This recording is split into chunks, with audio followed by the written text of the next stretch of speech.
Hello, and welcome back to the Herbal Intelligence Podcast.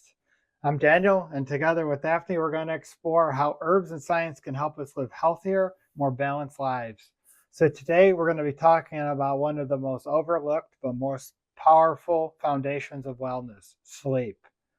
We often treat sleep as optional, something we can just cut back on to get more done. But the truth is, sleep is not just rest, it's an active process where your body repairs, restores, and resets. Without it, no amount of supplements, workouts, or productivity hacks will keep your health on track. So I'll turn it over to Daphne now to talk about why sleep matters. Yeah, sleep is one of the most essential things you can give your body to. And one of the best benefits is hormonal balance.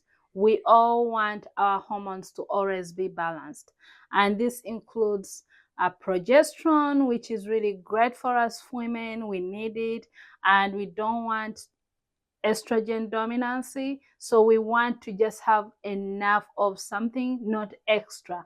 And also it helps with cortisol. Let's say if you had a stressful day and you have a good night's sleep, that means all the stress, all the cortisol that was going to attack your digestion, cause inflammation, that has been resolved. And for the gentleman, it also helps balance out the testosterone, which is also very important in increasing their metabolism. And that's also another benefit of having a good quality sleep is you increase your metabolism and you lower the risks of heart failure, blood pressure, and all that.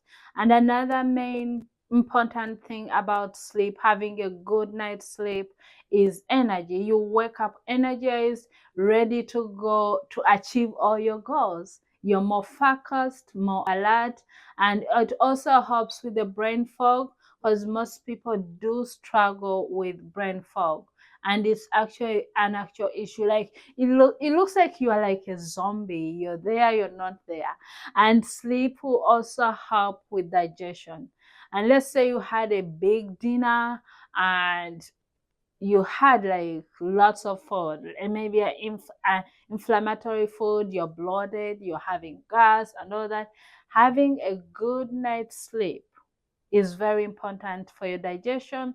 And also, if you want your digestion to be really great during that time you're resting, you're sleeping, you will want to just stop eating at a certain time, take a walk, and having your sleep or night tea, and then have a good night's sleep.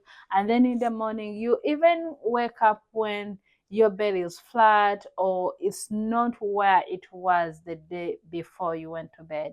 And then another benefit of sleep is strengthening your immune system. So with having a strong immune system, it's like a defense mechanism your body uses to defend you against all viruses, infections, or a cold, or anything that's most likely to attack your body. So sleep is very important, and having a good night restful sleep is really amazing for your body. Yes, and so on the other hand, poor sleep affects every system in your body. Studies show that it raises the risk of depression, high blood pressure, type 2 diabetes, and even certain cancers. So sleep isn't about energy, it's about survival and long-term health benefits. So right now we're going to jump into some studies. So in 2017, meta-analysis published in Sleep Health found that adults who slept less than 6 hours a night had a 30% higher risk of cardiovascular disease. That's significant. NIH studies show that even short-term sleep disruption changes how your body handles blood sugar, which increases the risk of developing diabetes. Research on melatonin shows that not only regulates sleep cycles, but it also works as a powerful antioxidant, protecting cells from oxidative stress. Then there are the herbs. Clinical trial on chamomile showed significant improvements in sleep quality, especially in older adults. Valerian root has been studied for its ability to help people fall asleep faster, though results may vary. Lavender in both tea and aromatherapy has been shown to improve relaxation and improve deep sleep. A placebo-controlled study on ashwagandha showed improved sleep efficiency and reduced time to fall asleep. So which herbs are worth considering for your bedtime routine? Yeah, so one of the most important habits is if you have trouble falling asleep, staying asleep, or you just fall asleep, but you're like one eye is closed and one eye is open. So that's the valerian root. You will need to have a valerian root, but the smell for the valerian root is horrible, horrible, horrible.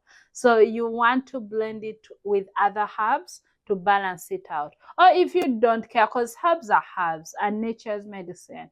If you care about wellness and all that, valerian root, you can just take it as it is or directly. And you can also add in your chamomile because this is gentle and calming and it's good for relaxation.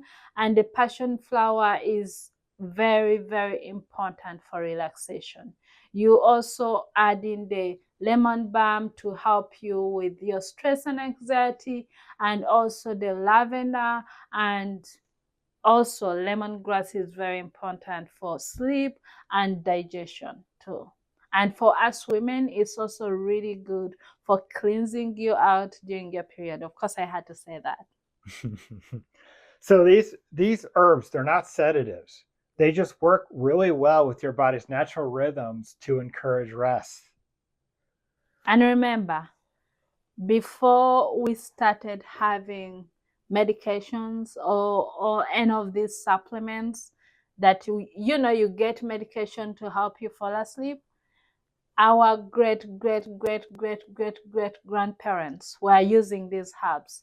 That this was their medicine Their to natural pharmacy. yeah, the natural pharmacy. So it's the only thing they relied on to help them, and they lived a healthy life without no toxins.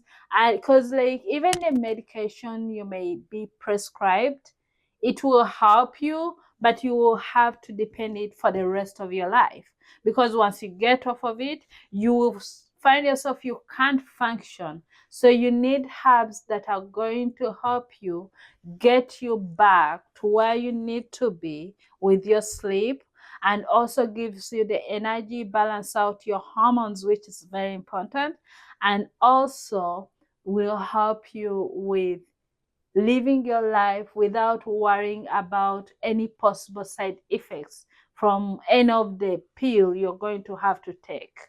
So now for some rituals that you can try at home to help promote healthy, restful sleep. So having a bedtime tea ritual. Brew some chamomiles or some of the herbs that Daphne just mentioned with valerian root and lemon balm, and sip on these slowly. The act of sipping slowly signals to your body that it's time to wind down. It's a natural way of hacking your system into thinking that it's okay to relax, it's okay to let go of the day's stress. Do a digital sunset. This practice involves turning off your phones 30 minutes to an hour before bed. This allows your body to naturally produce the melatonin it needs to get the restful sleep. So as the melatonin rises, you get more and more tired, and your body prepares for sleep. You can do a breathing ritual. This naturally calms the nerves down. Box breathing. You can do a 4-7-8 method. 4 seconds in, hold for 7, 8 seconds out. And also having a good long shower. I like long showers. So that's really helps your body with producing the melatonin you need. Yes, and you don't. So when you're preparing for sleep, you don't want to go too hot on the shower. If you do, because your body needs to lower its core temperature down in order to prepare for sleep. So if you are going to take that hot shower, you can. There's two ways that you can hack it. You can do your hot shower, have the comfort, but the last 30 seconds are on the cooler side before you hop out. Or you take your hot shower an hour or an hour and a half before you're going to go to bed, and then that also helps produce the desired effects, the increase in the melatonin. But one of the most important things you can do, though, out of all of the habits, if you had to just do one thing from this episode, I would say consistency. Going to bed at the same time and waking up at the same time is the biggest single thing you can do to hack your sleep, to get better quality sleep, to have restful sleep, to fall asleep quicker sooner, Yeah. and just giving your body the chance to get rid of all of that cortisol. In addition to what Daniel said, is if you go to sleep bed, you have your bedtime, let's say 9 p.m., and you wake up at 6 a.m., and let's say you're training your body, eventually you won't need the alarm to wake you up. Your body will know what to do. And that's going to give you long-term benefits because you're in doing this ritual and following this routine, and your body knows, okay, by 8 p.m. we are winding down, and then 9, you're maybe 8:30 you're reading a book. This is Daniel's bedtime routine, by the way. You're reading a book. Giving away the secrets. Yeah, and then 9 p.m. You're in bed, and then 6, 5 you're up, and then you find yourself by that time 7:30 you're wrapping up whatever you had going on, and you start your bedtime routine. In the morning you won't need anyone to wake you up. Your body will know that, okay, we are good to go, we are ready to go. And then it's so amazing to see how many great things your body can do with just extra support and help. Yep. So to wrap up, sleep is non-negotiable if you want better hormone balance, brain health, immune strength, and overall vitality. I talked about some of the studies that confirm the risks of poor sleep, but also highlight the potential goodness of herbs like chamomile, lavender, valerian root, and ashwagandha. Daphne also talked about how these herbs support restorative rest. And pairing these herbs with simple nightly rituals can transform your sleep quality. Remember, sleep is not a luxury. It's one of the deepest forms of self-care. This week, we encourage you to try just one of those new rituals before bed, whether it's a calming tea, or putting your phone away earlier, or my favorite is just having a consistent bedtime routine. It's the single most effective hack you can do for your sleep. So remember, you're not alone on this wellness journey. We're all working together towards healthier rhythms step by step. Daphne shared some of my own nighttime wellness routines. So until next time, keep resting, keep healing, and keep discovering the intelligence of nature. See you in the next episode. See you in the Thank next you. episode. Thank you.